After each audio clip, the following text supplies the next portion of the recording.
দিলখুশের পর রাহুল মুখার্জি নিজের পরের কন্টেন্ট দাদুর কীর্তি নিয়ে হইচইতে এসেছে। তো কীরকম লাগলো সেই কাজটা?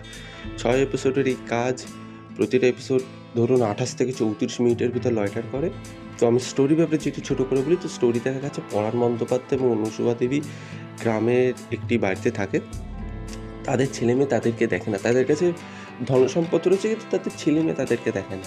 তো পরাণ বন্দ্যোপাধ্যায় ঠিক করে যে সে একটা অভিনয় করবে যে সে অসুস্থ হয়ে যাচ্ছে এবং সে নিজের ছেলে মেয়ে নাতি নাতনিদের ডাকছে, তারা আসছে এবং তাদেরকে বলছে যে আমি সব সম্পত্তি তোমাদের ভিতর আমি ভাগ বাটোয়ারা করে দেবো এবং এখানে আমার পূর্বপুরুষের লুকানো একটি গুপ্তধন রয়েছে, সেইটা যদি তোমরা খুঁজে বার করতে পারো সেটা তোমরা নিজেদের ভিতর ভাগ বাটোয়ারা করে নিতে পারো। তো এইবার ট্রেজার হান্টটা চালু হচ্ছে এবং আমরা আস্তে আস্তে এই পরিবারের ব্যাপারে আরও জানতে পারছি, প্রতিটা চরিত্র কীরকম, ওরা কীভাবে ইভলভ হচ্ছে না হচ্ছে এবং ফাইনালি ওরা খুঁজে পাচ্ছে কি পাচ্ছে না, এবং এখানে একটি ভূতও রয়েছে। সেই নিয়ে হচ্ছে 6 এপিসোডের এই গল্প। পুরোটা জানতে গেলে হইচইতে দেখতে পারেন। তো দেখুন, রাহুল মুখার্জির কাজ যখন রয়েছে এবং মধুরা পালিদি যখন রয়েছে, framing, colour palette, shot taking সেটা কিন্তু খুব আলাদাভাবে হয় এবং এটাও হয়েছে এবং তাদের কম্বো খুব ভালোভাবে কাজ করে এবং এটা আর 4টে হইচইয়ের কাজের থেকে একটু আলাদাভাবে শট, সেটা একটা আলাদা জিনিস, সেটা আপনাকে একটা ভেরিয়েশন এনে দেবে। এবং এখানে প্রচুর অ্যাসপেক্টস রয়েছে, ট্রেজার হান্ট রয়েছে, হরর কমেডি রয়েছে, ফ্যামিলি ড্রামা রয়েছে। তো এখানে আপনি দেখতে পাচ্ছেন যে হইচই একটা সিরিজ যখন হয় তারা একটা জিনিসের উপরই ফোকাস করে, যে হয় ড্রামা নয় কমেডি, কিন্তু এখানে অনেকগুলো অ্যাসপেক্ট রয়েছে এবং সেইগুলো ঠিকঠাক, মানে এটাকে একটা আলাদা লেভেলে নিয়ে যাওয়ার চেষ্টা করা হয়েছে। তো সেটা খুব ভালো এবং এখানে ভালো ভালো কিছু বাঘা বাঘা অ্যাক্টার রয়েছে।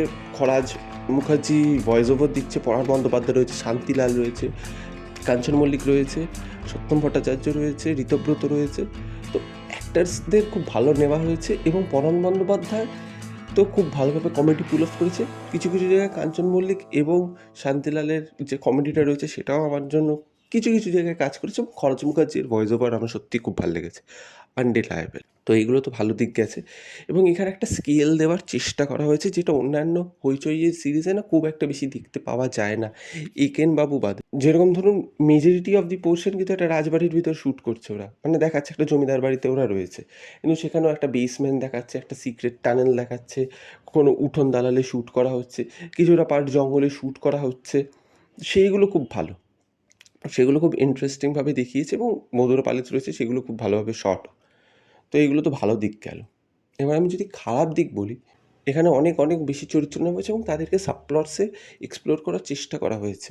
তো এক্সপ্লোর করার চেষ্টা করতে গিয়ে তাদেরকে বিভিন্ন রকম ডায়নামিক্স দিতে গেছে, যেরকম ঋতব্রতর একটা ট্র্যাজিক পাস দেখাতে গেছে, শান্তিলাল দেখাচ্ছে একটা আলাদা ডায়নামিক্স রয়েছে, তার একটা ব্যবসারও একটা ব্যাপার রয়েছে। তো সেইগুলো না কোনোটাই পুরোপুরি আপনাকে দেখাচ্ছে না, মানে নিজের কনভিনিয়েন্স অনুযায়ী তারা আসছে এবং তারা চলেও যাচ্ছে। কাজে না এই ক্রাইসিসগুলো খুব একটা বেশি রিলেটেবল, না এদেরকে আগে একটুভাবে দেখিয়েছে থ্রু আউট দ্য সিরিজ। ধরুন এদের যখন ইন্ট্রোডাকশন হচ্ছে ফার্স্ট এপিসোডে, অল্প অল্প করে দেখাচ্ছে যে এরা একটা জিনিস নিয়ে চিন্তাভাবনায় পড়ে রয়েছে। ফাইনালি ধরুন 4-5 নম্বর এপিসোডে গিয়ে সেটাকে আপনাকে দেখানো হচ্ছে। তো আপনারাও বুঝতে পারবেন যে হ্যাঁ, আচ্ছা এই জন্যে সে চিন্তায় রয়েছে। তো সেই জিনিসটাও না কোনোভাবে দেখানো হচ্ছে না বা সেইভাবে সেট আপ করা হচ্ছে না। তো সেইভাবে আপনার না ইমোশনাল পার্টটা খুব ভালোভাবে কাজ করবে না এবং এখানে কিছু জায়গায় কমেডি কাজ করবে, কিছু জায়গায় কমেডি কাজ করবে না। একটা প্ল্যানচেটের ব্যাপার রয়েছে, একটা হরর কমেডি অ্যাঙ্গেল রয়েছে, সেইটা না বিটস অ্যান্ড পিসেসের জন্য আপনার জন্য কাজ করবে। এবং আমার একটা মেজর ফ্ল লেগেছে যে ট্রেজার হান্টটা একটা পয়েন্টের পর না ব্যাকসিট নিয়ে নিচ্ছে। আরে ট্রেজার হান্টটাই তো মেইন ছিল, সেটা যদি আপনি ব্যাকসিটে বসিয়ে দেন, সেটা আমার খুব একটা ভাল লাগেনি। এবং যারা মোটামুটি অল্প বিস্তর কন্টেন্টস দেখে না, তাদের জন্য এন্ডিংটা বেশ খানিকটা প্রেডিক্টেবল, সেই একটা ব্যাপার রয়েছে।